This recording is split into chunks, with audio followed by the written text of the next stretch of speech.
A measure of dispersion of a set of data is what? Standard deviation. Standard deviation.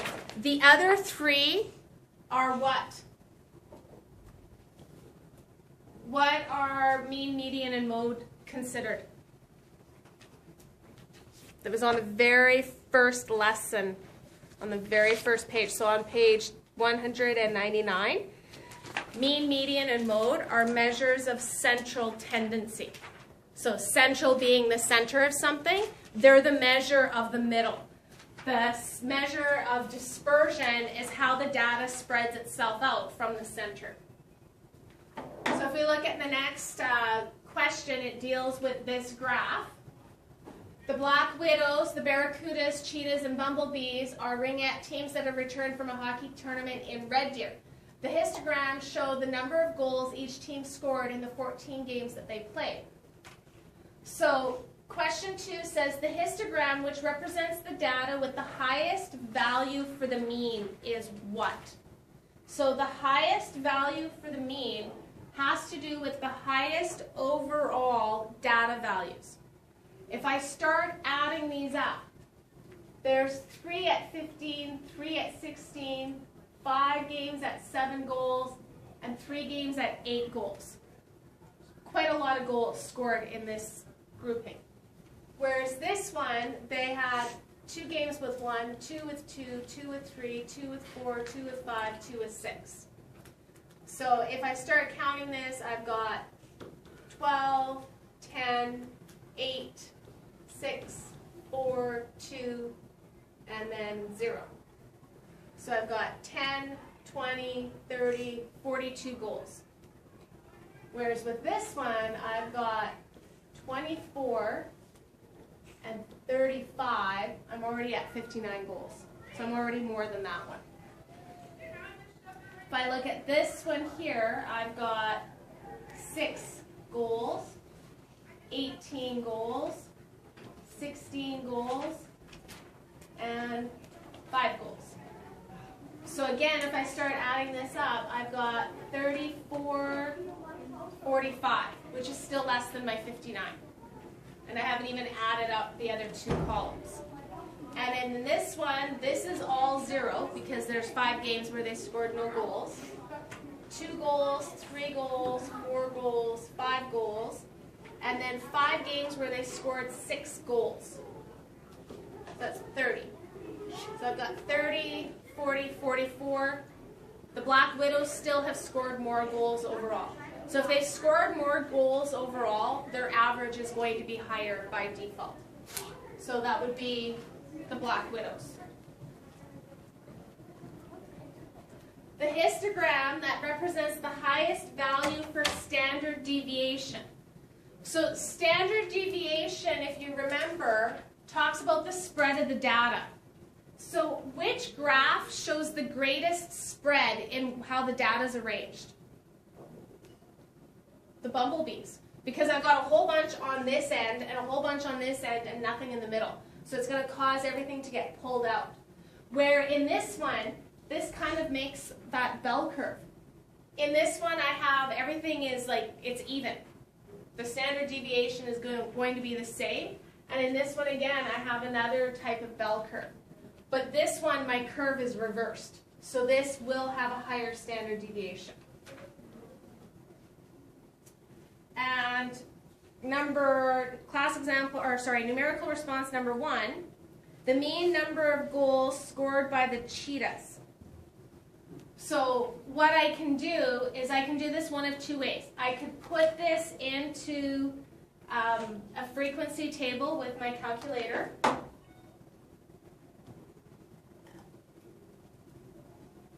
So if I show you that, that's going into the stat edit. If I have stuff in my list, I can clear them off by highlighting the list and pressing enter. Not delete. You want to press clear. So then my L1 list would be putting in the number of goals. 2, 3, 4, 5.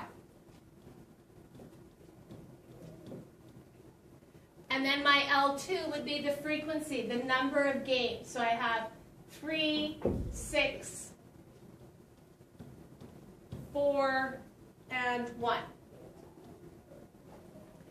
And then to calculate the average, I would then press Stat and go to Calc, and it's the 1 bar stats, L1 and L2. So I have to take the first list and the second list and put them together.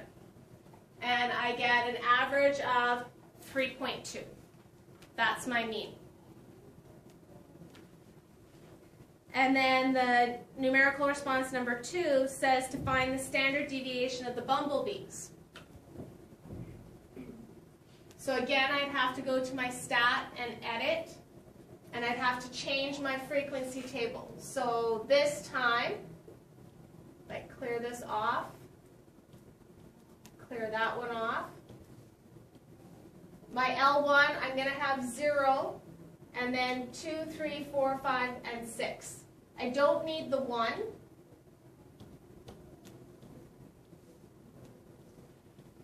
But I do need the 0 in there because I had 5 games that were at 0, and that's important to include that. And then 1 game for the next 4, and then I had 5 games again for the end. Oops. I don't know I had it right. So then once I've got it into my chart, it's the stat calc, 1 bar stat, L1 and L2. And what I'm looking for standard deviation is this number right in here, 2.6. So then the answer at the bottom of this page would be a 3.2 and a 2.6.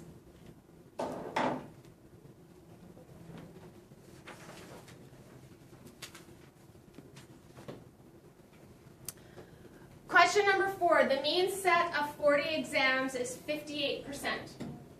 If I add 20 to each exam mark, so I have 40 marks in my list, I calculated the average and I got 58.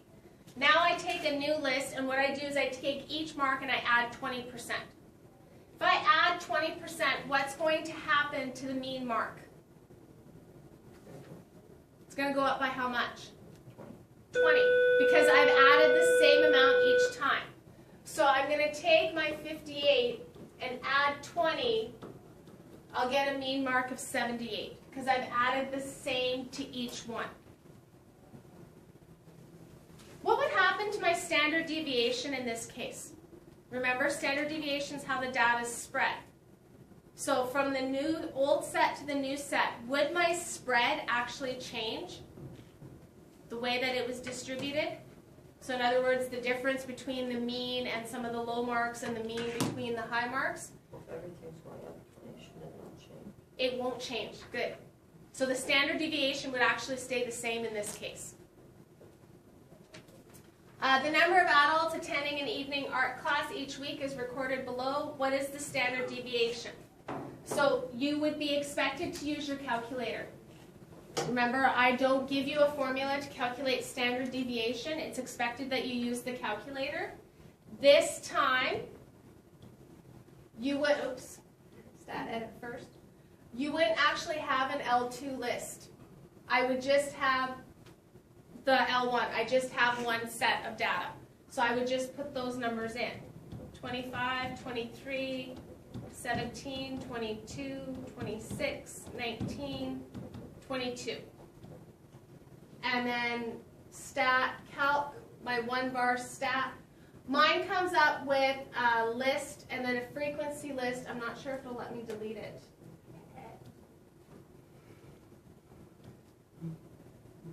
And so then when you put yours in, yours would come in as 1 bar stat L1 and then enter. So my average would be 22. Or sorry, I need standard deviation. Standard deviation would be 2.93.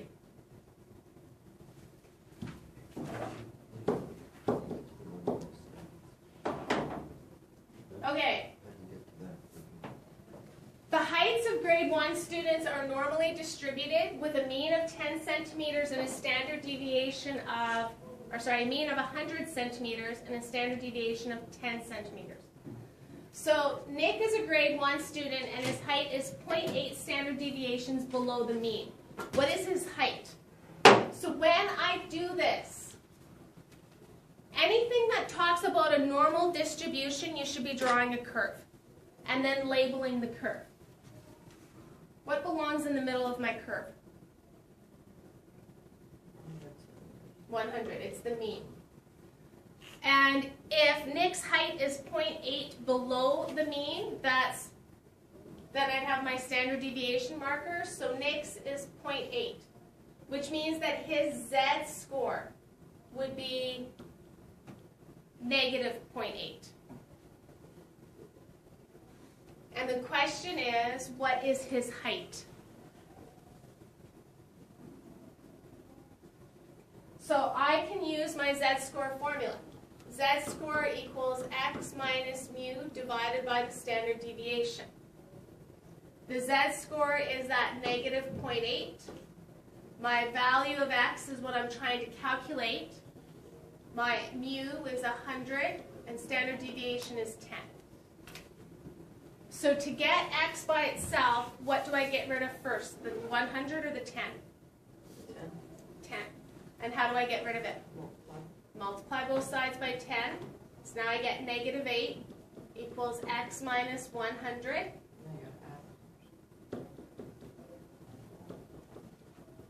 And what is negative 8 plus 100?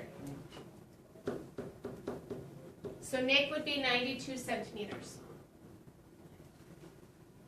Now, I possibly could have done this without doing a single calculation.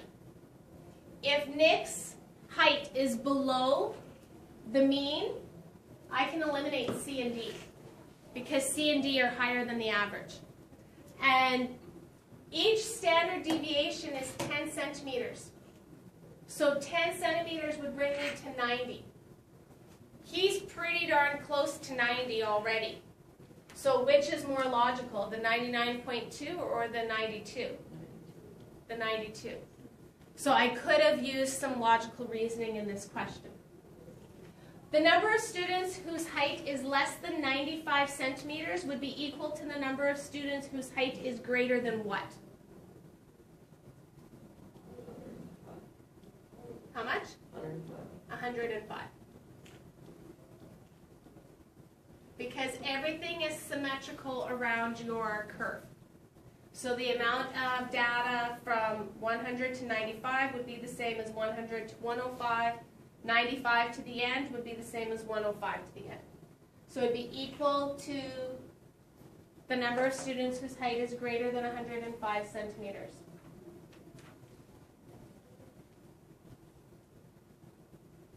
For a standard normal distribution curve, the probability of getting a z value between negative 0.3 and 0.6 is what? So if I sketch this, when we're talking about z-scores, the z-score that's in the middle is 0. So negative 0.3 would be on the left-hand side, and positive 0.6 would be on the right-hand side. So if I use my z-score table and I find out what the area is to the left of 0.6, I get 0.7257. If I look at the area that is to the left of negative 0.3, I get 0.3821. And I'd find the difference. I would subtract these two numbers. And I get 0.3436, which is not exactly C, but it's very close to C. I could use my calculator for this as well. So if I used my calculator, that's when I do second bars, and that's the normal CDF. So The shaded area under the standard normal curve, correct to the nearest hundredth, is what? So I could do this one of two ways.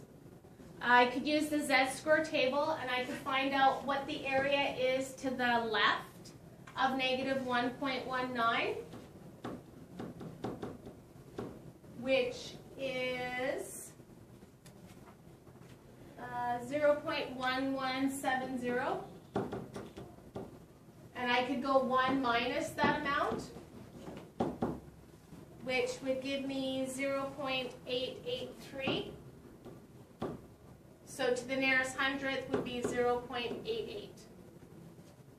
Or what I could do is I could do normal CDF. My lower boundary would be negative 1.919. My upper boundary could be that 10 to the power of 99, or even if I went up to 100, I would probably still be fine, because that's 100 standard deviations above 0. So if I did that, second bars, number 2, lower boundary, negative 1.19, upper boundary, 100, 0, and 1, I still get my 0.88. So it's not adjusting, it's not changing my answer.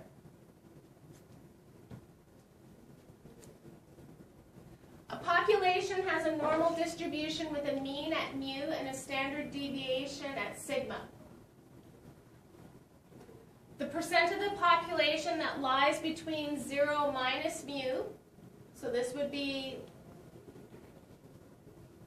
not 0 minus mu, the mu minus sigma, mu minus the 1 standard deviation, and mu plus 2 standard deviations. So if I wanted to find the percent of the population that lied between that, I could find the area of 2.0 for a z-score minus the area of negative 1 as a z-score. Or again, I could use normal CDF. Lower bound is negative 1.0, upper bound is 2.0, and I get 0 and 1.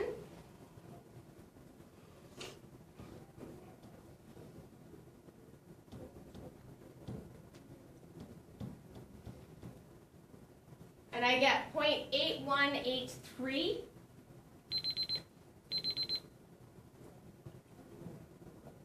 So 0.8183 becomes my decimal. So that would be 81.83%. Or I think, was it 83? Which is closest to C.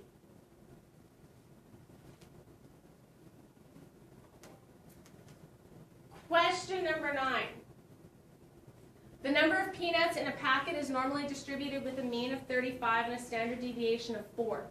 If a packet of peanuts is selected at random, the probability to the nearest 100 that there are between 37 and 45 peanuts in the pack is what? So normally distributed. A mean of 35, standard deviation is 4.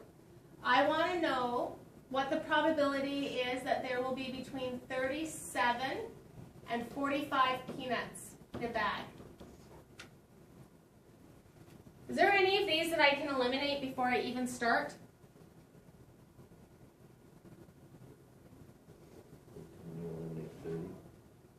Can I eliminate 30%?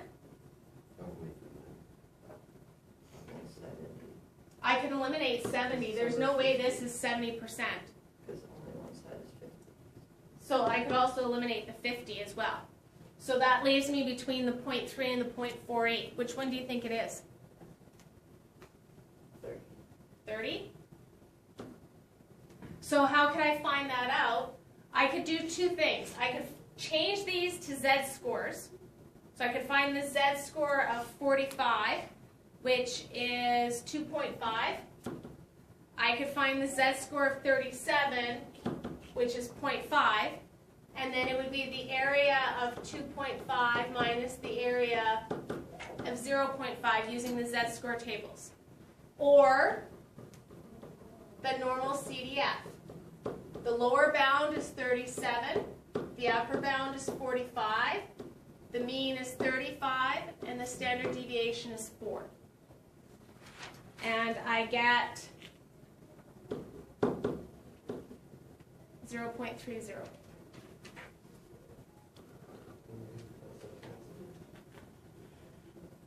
Okay. The results of an exam are normally distributed with a standard deviation of 15.0. 4.85% of the students who wrote the exam achieved a mark of 80% or higher. What is the mean mark on the exam? So in this case, I don't know what the mean mark is.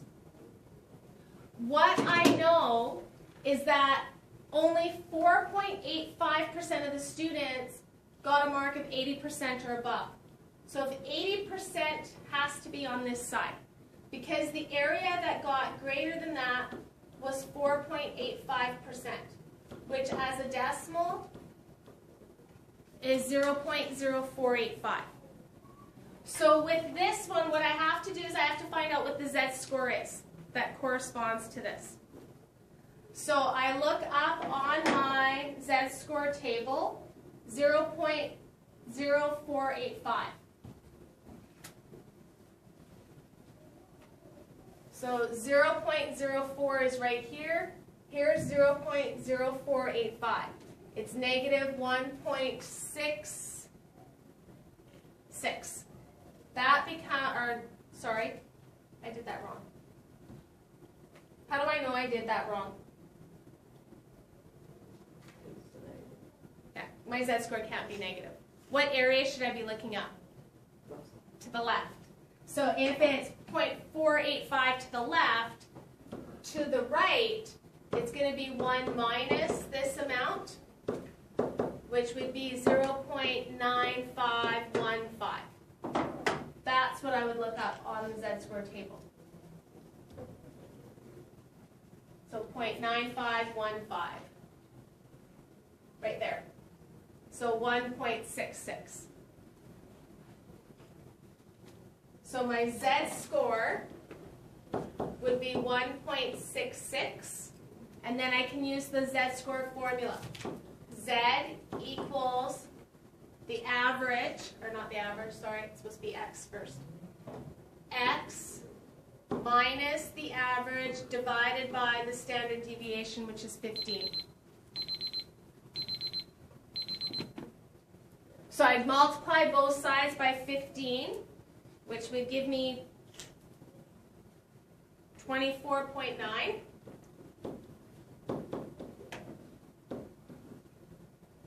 And then to get this, or to find out what my average would be, I'd go 80 minus 24.9,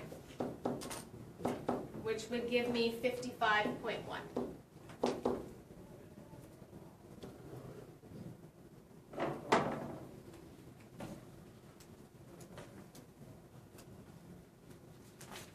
Okay?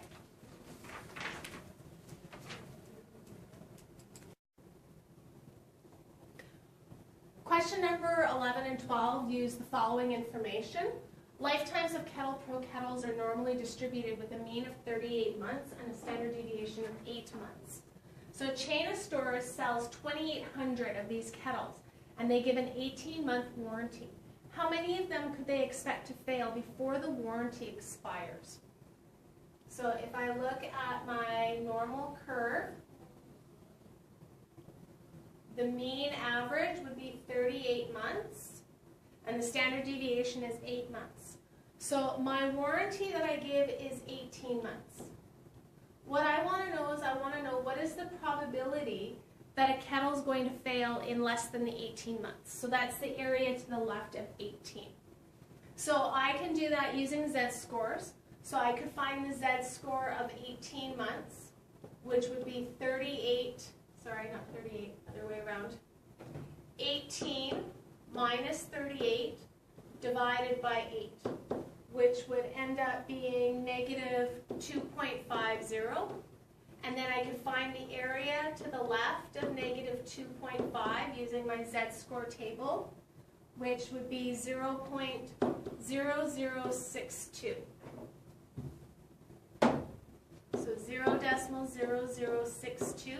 So it's basically less than a 1% chance that it's going to fail in under 18 months. So for 2,800 kettles, 0.0062, I multiply that together and I get 17 of them. So again, if I was looking at this question, 38 months, I know that 8, if I was looking in terms of standard deviation, 1 standard deviation would bring me to 30 months, 2 standard deviations brings me to 22 months, so I'm over 2 standard deviations away. And if you remember that rule that we had, it was 68, 95, 99. So 99% of my data is within 1, 2, 3 standard deviations, and I'm between 2 and 3. So it'd be between 95 and 99%. So I'd be replacing anywhere between 1 and 5% without doing any calculations. 10% is 280, half of that is 140. So I can eliminate D right from the start, and then I'm left with the other 3. The other way that I could do this question is I could use my normal CDF to find that area. The lower bound this time I could use as 0 months. The upper bound would be 18 months, a mean of 38, and a standard deviation of 8. So if I did that with my calculator, second VARS, normal CDF,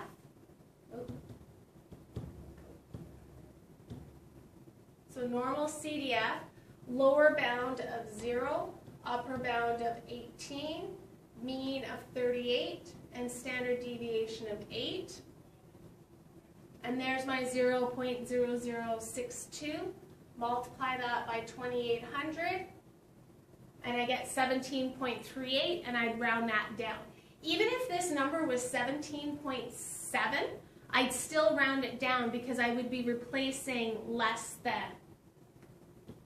So Erica purchases an extended warranty for an additional year. So the probability that she'll make that claim in that next year would be what?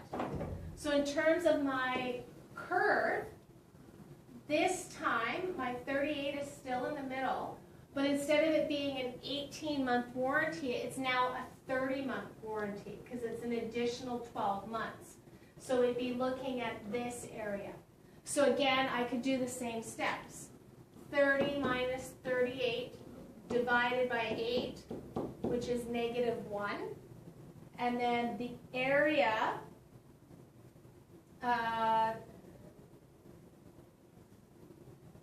so the area to the left of -1 is 0.1587.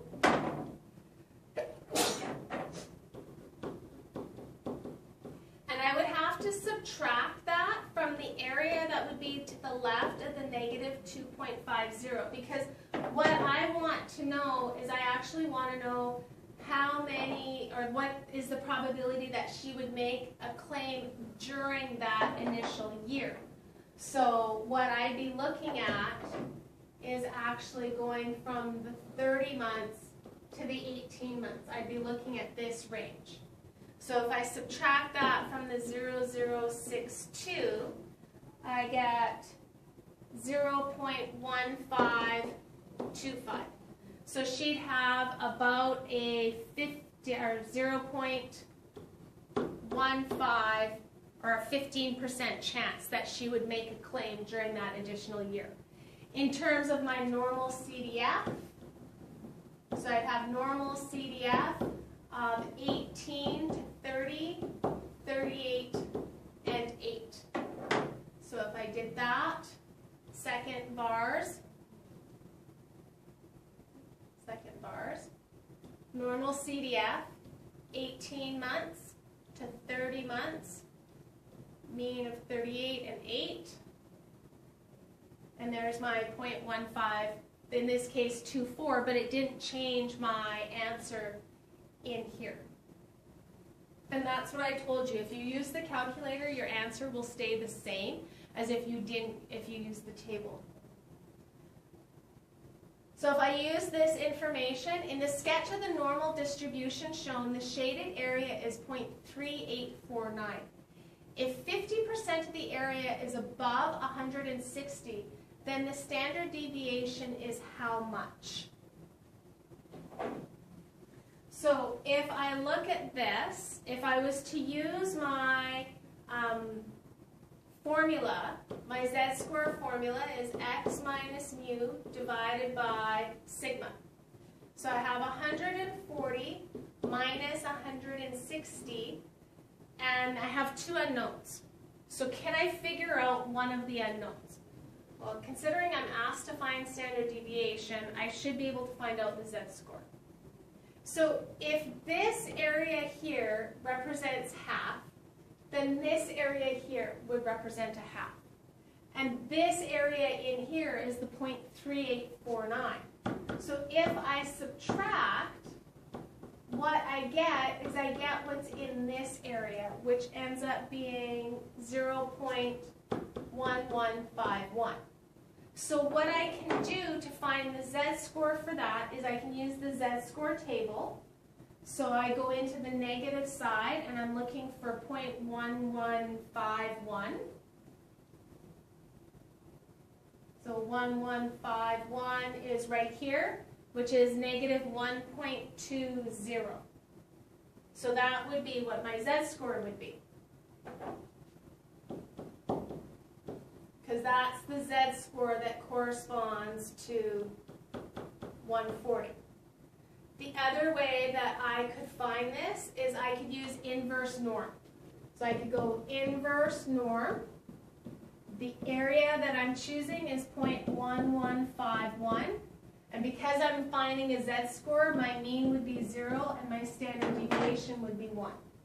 So if I do that, second bars, inverse norm, the area 0.1151, and my mean and my standard deviation,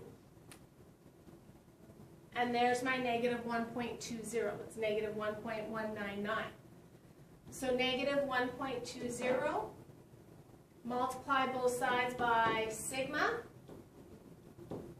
140 minus 160 is negative 20. So then sigma would be negative 20 divided by negative 1.20, which ends up equaling 16.7. So there would be my standard deviation.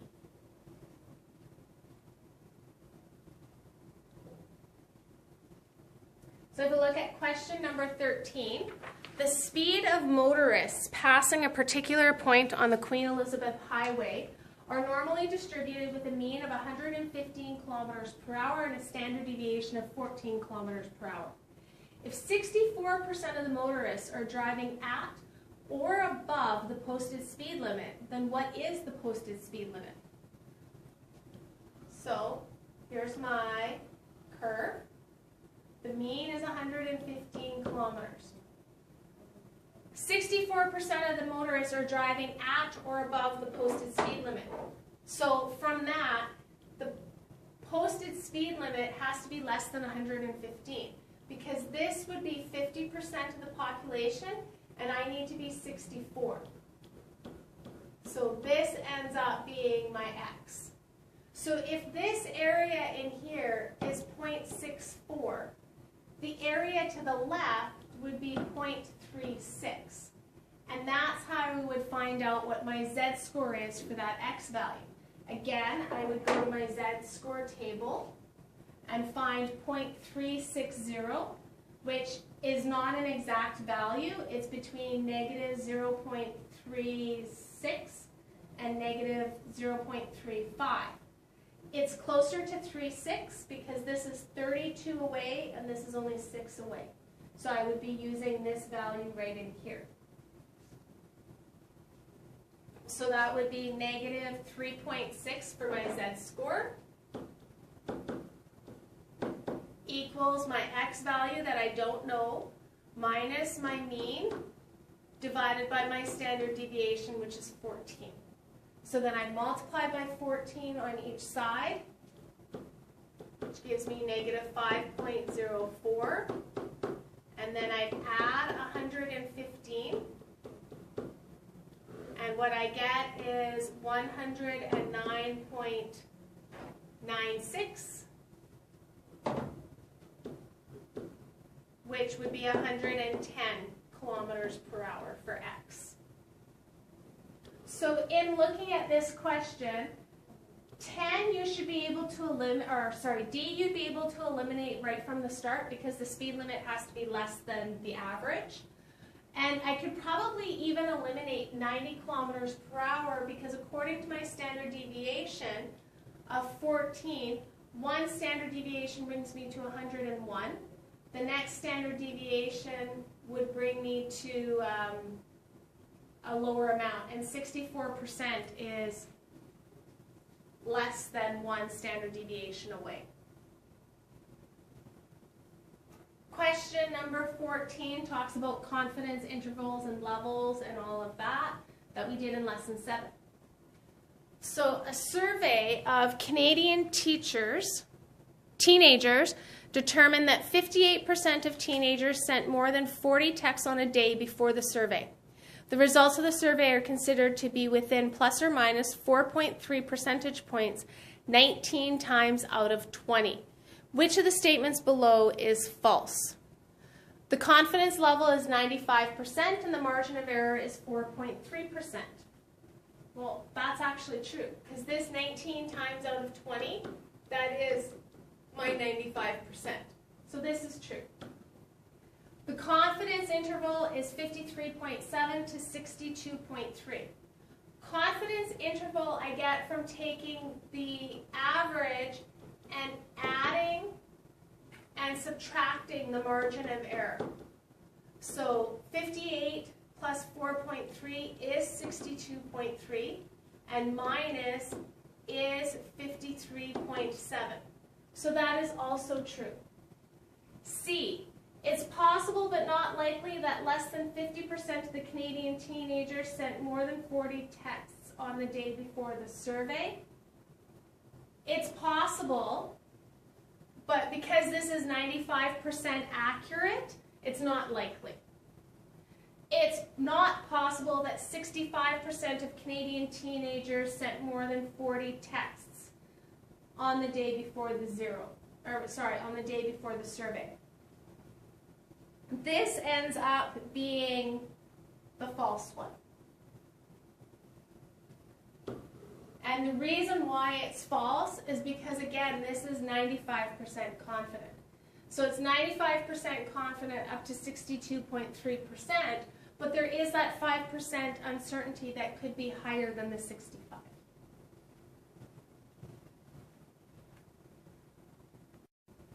So the next question looks at 4 statements that have been made regarding confidence level, sample size, and margin of error.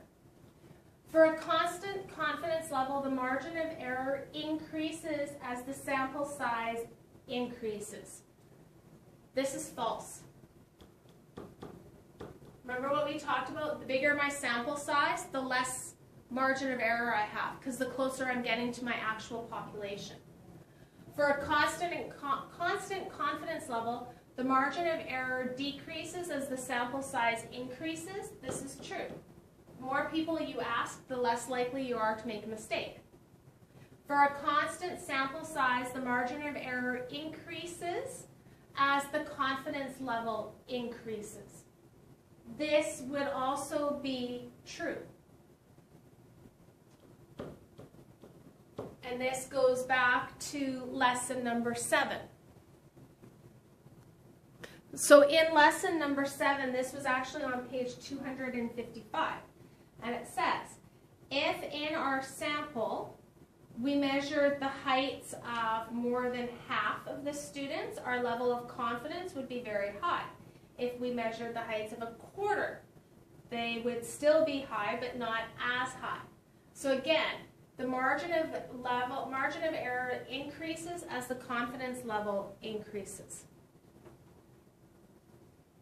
And then for a constant sample size, the margin of error would decrease as the confidence level would increase. This would be false as well. And this would be false because as our confidence level increases, our margin of error would also then increase. So then C is the correct response. That is the two statements that are true. The last question is a written response question. Royalty Chocolates advertises that it sells bags of chocolates with at least 40 chocolates in each bag. A large sample of bags are opened and the number of chocolates is counted. The results are normally distributed. So whenever I hear normally distributed, I put in this curve with a mean of 43.5 chocolates and a standard deviation of 1.4. So question number 1 says calculate a z-score for a data value of 40. So data value of 40 would be right here. So the z-score for 40 is x minus mu, the average, divided by sigma. And when I do that on my calculator, what I want to remember is I want to put brackets around this if I'm doing it in one step. And that would give me negative 2.50. So then the second bullet says, use the z-score tables to determine the percentage of bags that contain at least 40 chocolates. So at least 40 chocolates in terms of my curve, this is my 43.5 and my 40 is here. At least 40 means all of this above. So what I do is I go onto my z-score table and I look up what is the area of negative 2.5. So we'll do that first.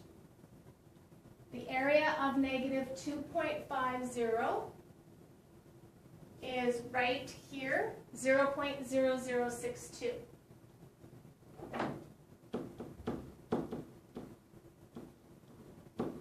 So the percentage of bags that would be at least 40 chocolates or more would be -1 minus that amount, which would be 9938. Trying to do percentage and probability at the same time. So 0.9938, which as a percentage would be 99.38.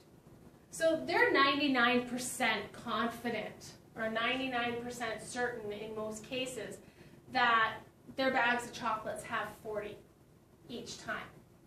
So if the company produces 20,000 bags of chocolates, how many of these would contain at least 40? Well, 99.38% of them.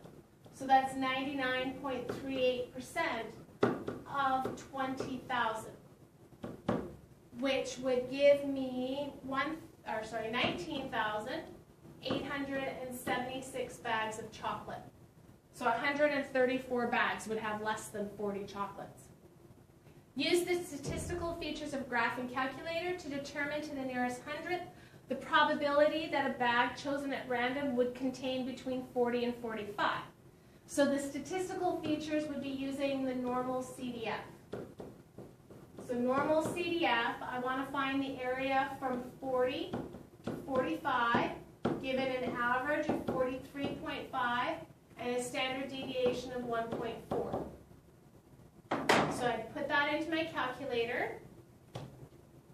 Second, bars, normal CDF, 40 to 45, 43.5 for the mean, and 1.4 for the standard deviation. And I get 0.8518.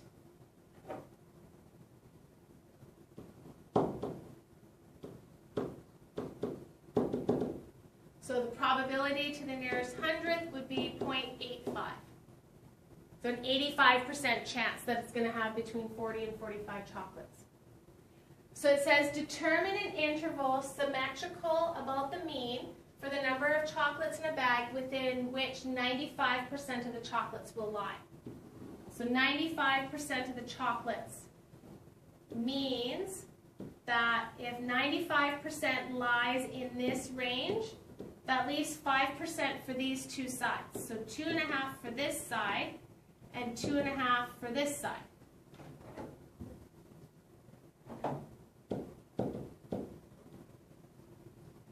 So what I want to do is I want to know what these two z-scores are. So if I find out this z-score, The other z-score, because it's symmetrical, will be positive. This one has to be negative. So this is my inverse norm, or finding the area within the table and then finding the appropriate z-score. So if the area is equal to 0.025, what does the z-score equal? So I look that up on the z-score table. 0.025 is right there, negative 1.96. So this is negative 1.96, and then the other one would have to be positive 1.96. If I use the calculator, it would be inverse norm 0.025 and then 0 and 1.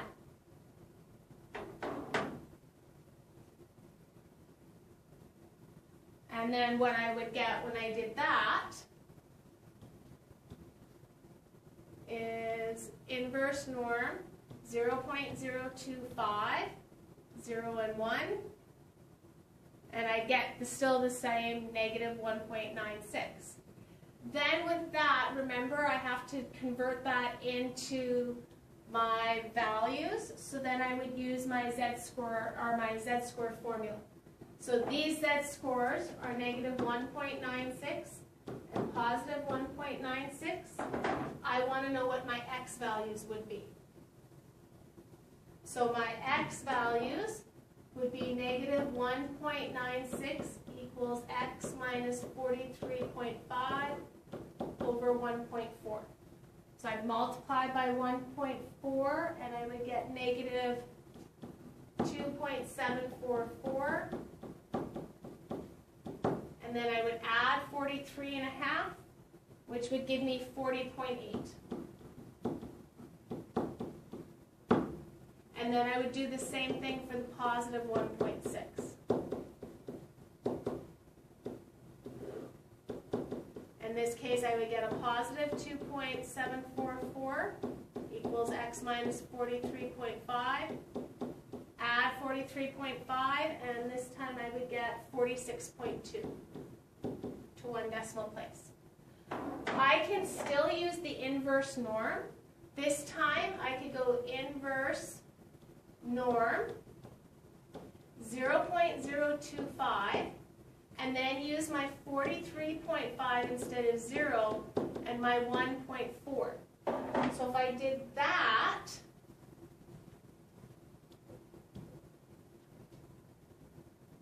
.025, mu would be 43.5 and 1.4. And there's my 40. This time it's 40.75, which still rounds up to 40.8. If I wanted to find this one here, what I would have to do is inverse norm, and I'd put in 0.975, because it has to be the area to the left, which would be this 95 and this 2.5 added together. And then the 43.5 and the 1.4. So if I put that into the calculator, so 0.975, there's my 46.2. So all of these questions can be done using either the z-score table or using the inverse norm and the normal CDF. When you're doing these questions and they're a written response, I expect to see what you did.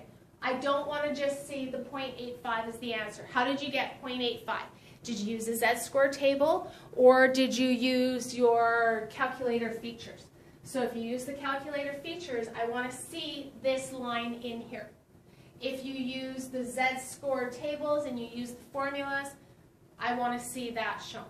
And as much as possible, use the normal curve, because this normal curve will help with the distribution and it'll help with the visualization. I know that I have to be symmetrical. My 95% has to be in the middle. Or with this question up here, I know I have to be bigger than 40, so I'm looking at this area. which tells me I have to be more than 50%. Okay?